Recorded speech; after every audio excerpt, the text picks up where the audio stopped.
One of the most underrated and yet historically important regions in all of world history is known as the steppe.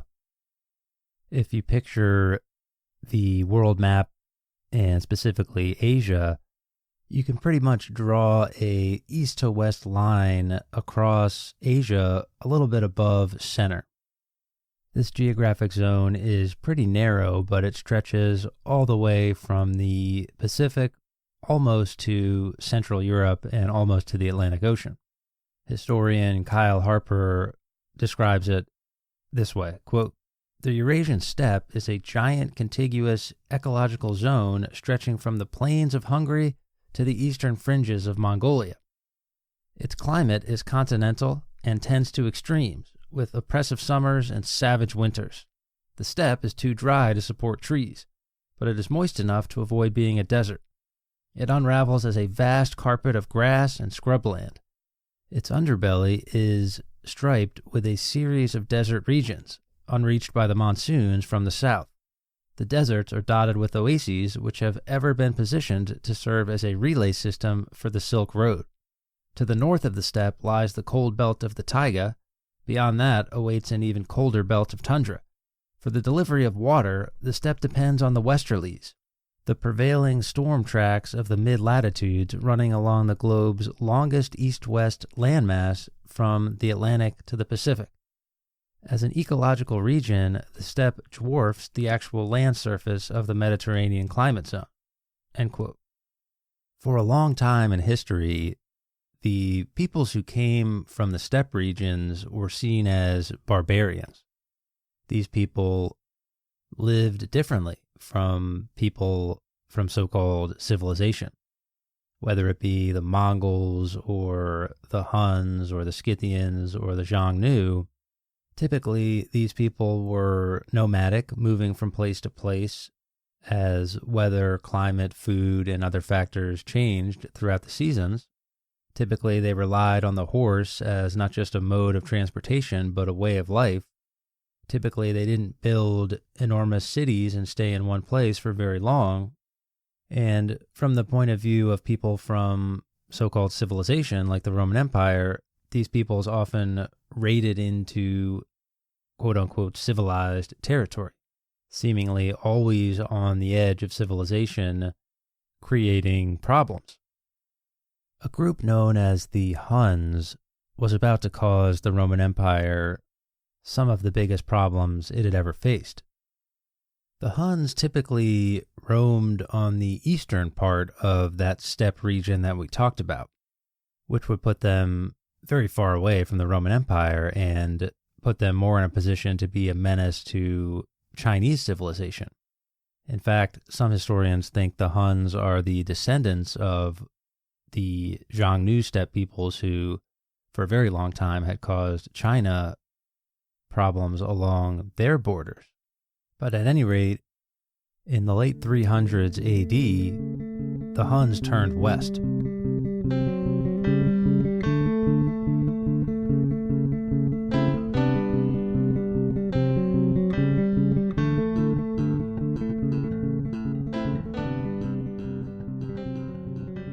Historian Kyle Harper thinks that movement of the Huns from east to west has as much to do with climate and the environment as any other factor. Harper says, quote, "The 2 decades from AD 350 to AD 370 were the worst multi-decade drought event of the last 2 millennia. The nomads who called Central Asia home suddenly faced a crisis as dramatic as the Dust Bowl." End quote.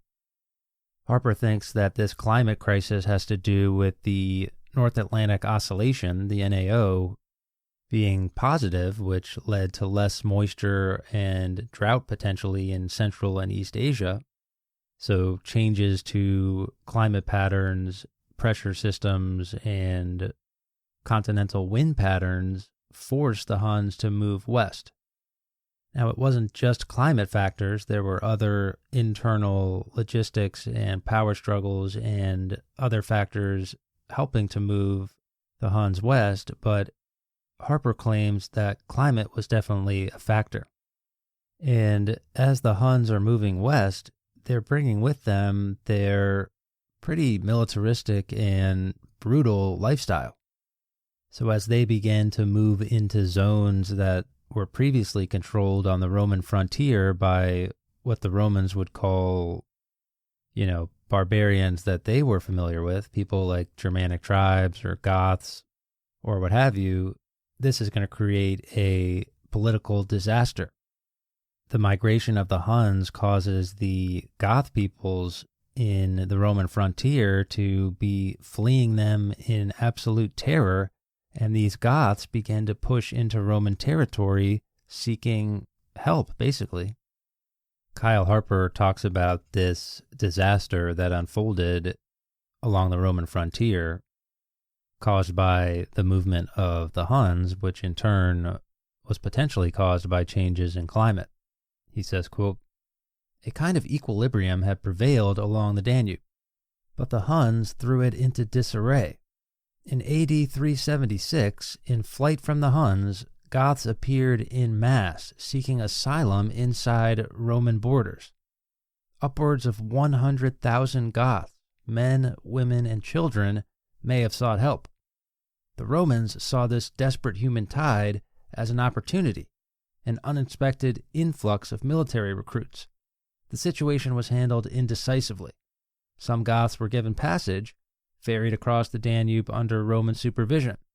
The refugees were venally exploited. Starving Goths were given dogs to eat in exchange for selling their children. Rebellion simmered, and soon the Goths were in open revolt. They even managed to enlist mercenary Huns to join their side. The Eastern Emperor, Valens, hastened to the scene with his elite field army. On August 9th of AD 378, outside the city of Adrianople, he joined battle without waiting for Western reserves and with faulty battlefield intelligence. The result was the worst military loss in Roman history. Valens himself was killed in the massacre." End quote. So basically, the Huns show up on Roman borders. They screw up the situation that the Romans had with the typical barbarians that they were used to dealing with. These Goths begin trying to flee into the Roman Empire to get away from the Huns.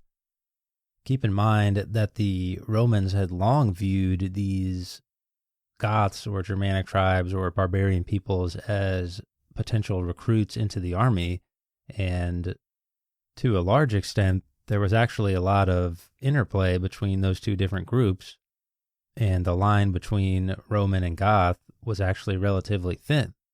These quote-unquote barbarians joined the Roman army all the time and were able to rise high in the ranks. So rather than view this as a refugee crisis, the Romans viewed this as a typical military recruitment opportunity. Predictably, the Roman government messes up the situation. It leads to that Battle of Adrianople, which is a big deal. The Romans lost 20,000 of their most elite soldiers, which is a tremendous blow to any military, especially at this time of changing tides for the Roman Empire. All of a sudden, Rome is never really able to muster that military strength back. The frontier system collapses. Soon enough, Gothic armies led by a military leader known as Alaric are rampaging through Italy, and it all culminates in the sack of Rome in 410 AD. Kyle Harper says, quote, "The Gothic leader Alaric, who had an eye for the main chance, surrounded Rome. In August of AD 410, the Eternal City was sacked. The violation of the ancient capital was damaging enough, but the symbolic reverberations were even more profound. The frame of the fragile world had collapsed. Rome did not fall in a day, but still the sack of the city stands as a pivotal moment in a pivotal generation, when the central imperial power lost control of the western provinces. This time, the losses were to prove irreversible. Over the course of the 5th century, the Western Roman Empire fell apart. No one in any corner near or far was untouched by an event of this magnitude." End quote. Moving on from Alaric, and it was a slow deterioration of power and imperial control. territories either faded away or they were bitten off in chunks as the reality of the crisis caused the eye of Rome to shrink ever smaller. Attila the Hun had his famous invasions of Rome before, strangely enough, receding back towards the steppe, possibly due to the disease environment of Italy and maybe malaria in particular ravaging through his troops and him not being prepared for it. Most people view Odoacer in 476 to be the one who delivers the final nail in the coffin for the Western Empire. What follows in what used to be the western part of the Roman Empire is difficult to describe. Historians used to call it a dark age. In this view, the light of the Roman Empire went out and Europe would be plunged into darkness without education or commerce or significant banking or business dealings, without a centralized authority or military to protect the people. And people lived this way for centuries before coming out of it in the late Middle Ages. Other historians, more in recent times, have pumped the brakes on this narrative a little bit. Many take issue with the connotations and the meanings of a word like Dark Age anyway, but that's a debate for a different time.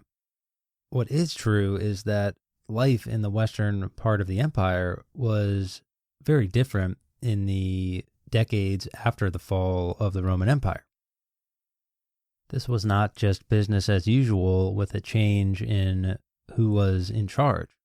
This was a radical shift in the way society worked. The decline of Roman imperial authority meant that globalized system of business and trading wouldn't be the same. As Roman infrastructure and roads and systems that facilitated all of that fell into disrepair, and it seems like a general decline in well-being for the average person was a result of this for the next couple hundred years. Although, of course, it did vary from place to place and person to person. So we probably don't want to call this period a dark age, but we also do want to recognize that this was a massive change in the way that ordinary people lived their lives. All of that's going on in the Western Empire, of course, but in the East, most historians view business as usual as far as the Roman Empire is concerned. During the 5th and the 6th century AD, the eastern part of the empire was still fully recognizable as Roman. It still had a powerful emperor, centralized bureaucracy, tens of thousands of citizens who were being fed by the state, a robust system of taxation, some level of integration between religion and the state, a massive capital city in Constantinople that was the center of not just a massive trade network, but also a grain hub that connected everywhere in the Eastern Empire. Grain from Egypt was shipped to Constantinople, where that hub spun and spewed the grain out to the other areas of the Eastern Empire. Think of the center of a giant spider web. The eastern part of the empire also had legendary rulers, emperors that viewed themselves in the traditions of the great Roman leaders of the past. Probably the most famous is Justinian, who ruled from about 527 to 565 AD, one of the longest ruling periods of any major leader, period, not just in Roman history. And like many leaders, there's two historical ways to view Justinian. The first is the good way. He was a fighter of corruption. He surrounded himself with talent. His wife, Theodora, a famous historical figure in her own right, generals, people involved with the law who were competent and capable. He codified and synthesized thousands of years of Roman law. He reconquered much of the western part of the empire from Goths and Vandals. He created massive public works systems, including the Hagia Sophia. He embarked on huge engineering projects to try to harness the power of the environment and potentially minimize the effects of climate change as they were ravaging through the empire. But there's also a bad way to look at Justinian. Kyle Harper paints a picture of that negative side with class warfare and revolts and bloody chaos during Justinian's rule. He says, quote, "Seething opposition boiled over in AD 532 when the famous Nika revolt erupted in the capital. It was a putsch led by the disenfranchised aristocratic faction. Whole regions of the city were scorched, including the old Hagia Sophia. The regime survived by gruesome measures. Thousands were hacked to death. The regime of Justinian was uncowed. These machinations have a fundamental bearing on how we view the overall trajectory of Justinian's rule. The emperor produced alienation and bitterness among his cultured despisers. His reign is the rare case where history was written by the losers. They have left us a portrait of a regime careening out of control. The wars and the indulgent building program were overreach, bought with the blood of the provinces, doomed to ultimate failure." End quote. In addition to this internal strife that characterized a lot of Justinian's early rule, the wars of reconquest that Justinian launched to get back that western part of the empire that had fallen are also controversial. It seems that they did little to bring help to actual Italians, who presumably were supposed to be the reason that Justinian was reconquering those lands.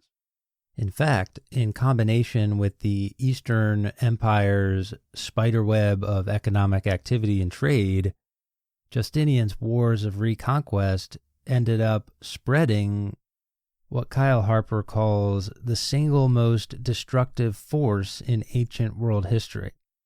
And it was probably the final nail in the coffin for the Roman Empire. He's talking about the Justinianic Plague, which had its first outbreak in 541 AD, but also had subsequent outbreaks for literally hundreds of years, all the way until 749 AD. The Justinianic Plague is caused by a bacteria known as Yersinia pestis. And this bacteria in humans causes what we would probably recognize as Bubonic Plague. Over the course of history, there's been at least 3 major pandemics of Bubonic Plague. The first is this Justinianic Plague. The second is the more popularized Black Death in Europe in the Middle Ages. And there was a third one in China during the 19th century that spread globally from there. One thing that's interesting about Bubonic Plague is humans are not the endpoint, so to speak. For the most part, it's a disease of rodents that occasionally humans get caught in the crossfire. Historian Kyle Harper says, quote, "Humans are merely incidental victims caught in the crossfire of what is really a disease of rodents. From the bacterium's perspective, we are the sorry hosts, since we are prone to die before the concentration of bacteria in our blood becomes sufficient for fleas to carry it to future victims. Most of the time, a human being infected with plague is a terminus, not a transmitter. Today, Y. pestis is enzootic, permanently established in an animal population, around the world in rodent colonies. It is out there, lurking." End quote. So this Y. pestis bacteria is out there lurking. Over the course of time, it's evolving. There's small mutations in amino acids. It's acquiring genes and proteins, etc., etc. Eventually, it develops the ability to survive in a flea's gut. And this allows fleas to be able to spread it to other rats and to humans. This development of the bacteria is probably developing in Central Asia, like many of these things. And there were probably localized gerbils and rodents and rats that were dealing with rodent epidemics spread by fleas. Eventually, the disease spreads to a species of rat known as the black rat or the ship rat, and now it's on. Kyle Harper says, quote, "The black rat is inseparable from the story of plague as we know it. Black rats are commensal, happy to live in close quarters with humans. They love the food and shelter we unintentionally provide. The rat is omnivorous but has a few strong preferences, like grain. Its long tail makes the black rat an adept climber. It often lives high above the ground, and it loves to travel. It is known as the ship rat for a reason, for it insistently colonized sea-going vessels and grew fat on the stores of sailors. The black rat does not move far on its own, and it is territorial. A prolific creature, the black rat will breed year-round, and adult females can produce 5 litters in a year. Gestation is 3 to 4 weeks, and newborns reach reproductive maturity within 3 to 5 months. Food is usually the limiting factor on population size for a small mammal with explosive demographic potential. Its predators, cats, owls, other small carnivores, are a modest control. Where food is abundant, black rats proliferate." End quote. And the story of the rat and plague is not complete without the story of the flea as well. Harper continues, quote, "The life of the black rat is terrorized by a small flea that lives in its fur and eats its blood, the oriental rat flea. During an amplification event, the flea is the primary vector for Y. pestis, which the flea ingests from infected rats and spreads to others. The formidable immune system of the black rat fights back, but this only allows the bacteria to concentrate in the blood before the rat succumbs. As the rat population dwindles, hungry fleas become desperate for blood and deign to feed on humans. A plague epidemic in humans is thus a 2-stage event. First, Y. pestis must spill over from its wild enzootic reservoir into a runaway epizootic event. Then it leaps from commensal rodents to humans. The human epidemic is the side effect of the epizootic event among rodents." End quote. Basically, you get an epidemic in rats, which is spread by fleas. And when the rats begin to die out from that epidemic, the fleas have no choice but to begin feeding on nearby humans. This creates an epidemic in humans, and now humans can spread the disease to each other through direct human transmission, or fleas can spread the disease from one human to another. So once that disease became an epidemic in black rats who live in close quarters with humans, that was really bad news for the people of the Mediterranean. The diffusion of the rat across the Roman Empire is an important part of Roman conquest. Rats loved ships, they loved the grain stores that were all over Rome, and rats were everywhere. When we talked about Constantinople as the center of the spiderweb, the hub of the Roman system that spewed out trade goods and people and items and animals to all corners of the Roman kingdom, this is the downside. When we talked about ships of soldiers going to different areas of the empire to go conquer something, what's going along with them? It's rats. Once that Y. pestis became a problem in rats, it was going to be a big problem for the human species. So the question becomes, how exactly did it become a problem in the black rat? Kyle Harper points to the globalized trade that we've talked a lot about in this series, where trade over the Silk Road via land routes or trade via the Indian Ocean through the Red Sea, items including peppers and spices and ivory and cloves and gold and silk, slaves as well. But anytime you're engaging in trade on this scale, you're also trading germs. So Y. pestis probably goes from China to India, across the Indian Ocean, into the Red Sea, Nile area, into Egypt, and from there into the Roman Empire. But why at this time and not at some other time? Kyle Harper identifies the 530s and the 540s as what he calls a global cold snap in the climate regime. He also calls it a volcanic winter. This period in Roman history was a changing climate known as the Late Antique Little Ice Age. Some of these massive and unprecedented levels of volcanic explosions may have created clouds of sulfate that obscured the sun from reaching the earth.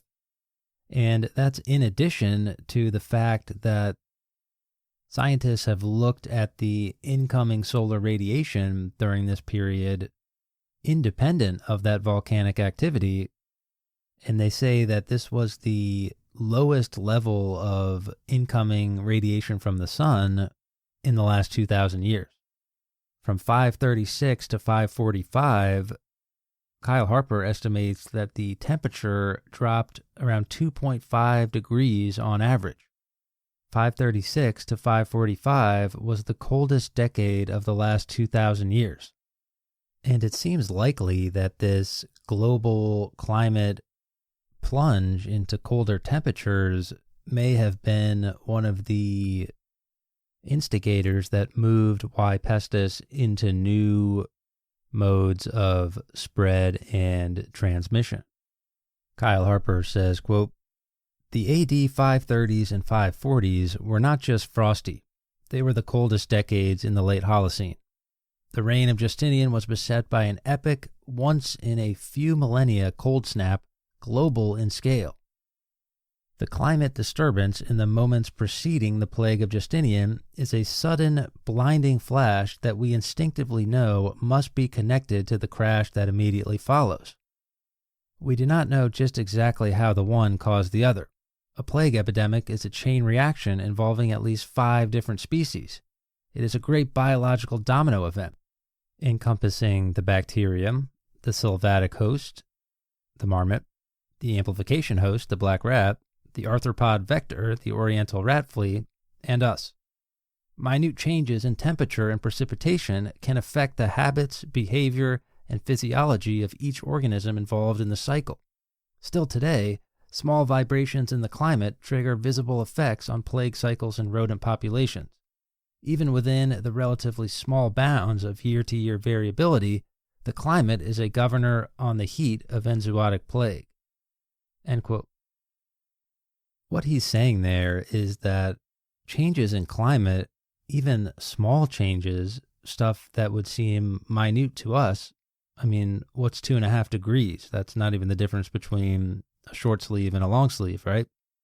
But these small changes can lead to a domino effect that can create changes in animal behavior, changes in bacterial behavior, and changes in circumstances that could lead to plague. Harper himself notes that plague bacterium seem to operate better at colder temperatures, especially in fleas. At the end of the day, by hook or by crook, the Bubonic Plague was in the Roman Empire by 541, and nothing would ever be the same. Listen to the apocalyptic tone that John of Ephesus uses to describe the effects of the plague. He calls it a, quote, "winepress that pitilessly trampled and squeezed all their inhabitants within them like fine grapes, like a reaper upon standing wheat, which mowed and laid down innumerable people of all ages, all sizes, and all ranks, all together." End quote. From a human perspective, there were a couple of different ways to get it. One was by flea bite from an infected flea. Another way was through inhalation of aerosol droplets, basically breathing in other people's breath. You could also get it from eating rodents. Once infected, you came down with fever, chills, a headache, disgusting growths, black spots on the hands, discharge, blood. In the worst cases, this all spreading to the lungs, coughing up blood, and ultimately a rapid death. The disease could spread so quickly that on a traveling ship, it would actually kill everybody on the ship, so that the vessel would just become a ghost ship. John of Ephesus describes that by saying, quote, "Ships in the midst of the sea whose sailors were suddenly attacked by God's wrath, and the ships became tombs for their captains, and they continued adrift on the waves, carrying the corpses of their owners. Many people saw shapes of bronze boats and figures sitting in them, resembling people with their heads cut off. Black people without heads sitting in a glistening boat and traveling swiftly on the sea, so that this sight almost caused the souls of the people who saw it to expire." End quote. Ghost ships like that were obviously terrifying, but they underscore the larger point, which is that this thing was spread by rats who were on board these different vessels that were part of that giant Roman transportation and trade system.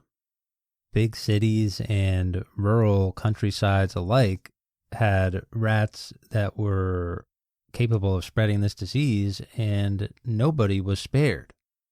Normally, it's the big cities that get hit by pandemics the worst, but in this case, it was countryside, it was city, it was rich, it was poor, it was old, it was young. The disease didn't discriminate. Work stopped, the economy struggled, cities came to a halt. Corpses were literally piling up. Plague pits from this time period have been uncovered through archaeological digs.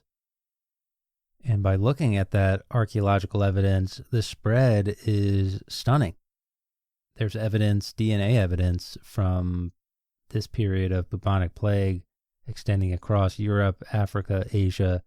This truly was a global pandemic. When all was said and done, historian Kyle Harper estimates that after the first big explosion of this bubonic plague across the world, 1/2 of the population that was formerly the Roman Empire in Europe and Africa and Asia was dead. That's not 1/2 of people who were infected. That's 1/2 of the total population was dead. Let's take a second to appreciate that. That's Thanos snapping his fingers. It's not hyperbole to say that the Plague of Justinian was a extinction level apocalyptic event. And it was just sitting out there in a bacterium, waiting for the right conditions to come and allow it to spread. If that idea alone isn't enough to help you take this topic seriously, I don't know what is. Because there very easily could be some sort of virus or some sort of microscopic organism out there just waiting, lying in wait for the right climate conditions or the right environmental conditions to come along. And in the case of this plague, a few years later, half the population is gone. That's obviously a huge blow to the Eastern Roman Empire, but think about the secondary effects of this.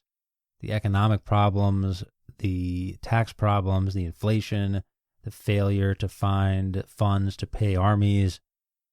There's a whole slew of secondary effects from this plague, and probably the worst part about it was it wasn't over after the first round. This plague kept reoccurring for almost 200 more years. Acquired immunity was not a get-out-of-jail-free card. This thing could hide in animal populations and just wait for that epidemic to break out in the rat population before it spread to humans. And of course, with Constantinople and the Roman global trading network acting as a hub to spread the disease, it could spread very quickly to a wide variety of different places. Kyle Harper argues that the Justinianic Plague represents the final nail in anything that resembles a true Roman Empire. It may have soldiered on in the East and scratched and clawed its way for a few more decades, but according to Harper at least, by 641 AD, anything resembling the old Roman order was gone in both the West and the East. It happened differently in different places, from Roman Britain, where things were pretty close to a drastic collapse and a drastic change in the quality of life for the worse, to places like North Africa and the Middle East, which seemed to have a slower decline and a more stable decline, and even some areas of lively resilience. But again, by 641, anything resembling Rome in this big, formerly Roman Mediterranean basin was gone. Ultimately, Kyle Harper argues that the final failure of empire is the final failure of the Roman army, the great institution which had always been at the tip of the spear for the empire. As a result of the plague, one argument goes, there just simply weren't enough recruits. The pool of possible people to recruit from was 50% smaller. Even those they did recruit couldn't be paid as well. Taxes had to be jacked up. Ways to pay soldiers less had to be discovered. Borrowing, debt increases. The economy is in shambles. There's angry soldiers. Emperors are overthrown and usurped on a regular basis. And again, if the argument that what makes Rome Rome is the pan-Mediterranean trade and connectivity, networks of communication and commerce, if that's what makes Rome Rome, that's gone by 641 AD. Rome's time was up. Kyle Harper makes the interesting argument that the next great civilization that pops up in world history is, of course, the Islamic civilizations that in many ways fill the vacuum left behind by the collapse of Rome. Harper makes the interesting argument that perhaps the warmer, drier climate of the desert allowed them to weather the plague a little bit better. He also points to the religious response to the Justinianic Plague. There was very much a Judgment Day feel to this horrible plague that was killing half the population. It's an interesting argument, and it's interesting to think about those themes of rise and fall that we started this series out with. In the ashes of the old rises something new. And we certainly hope that the resilience of the Roman Empire, which probably lasted longer than it had any right to, can teach us some lessons historically. But Kyle Harper argues that maybe the most fundamental lesson to be learned from this whole story is the idea that the story of us and the story of the planet are linked. And we would do well to remember that. The planet and the environment around us have been around for a heck of a lot longer than we have. And until we start colonizing space, understanding the planet and the way we interact with it is essential to our survival as a species. In the modern day, as the seemingly exponential growth of humanity continues, we might do well to remember Rome. And we might do well to remember that we might be opening the door for microbial species who are waiting and evolving and mutating and have been here way, way, way longer than us. And they have a story to tell too. And they don't care about our story. But we ignore their story at our own peril.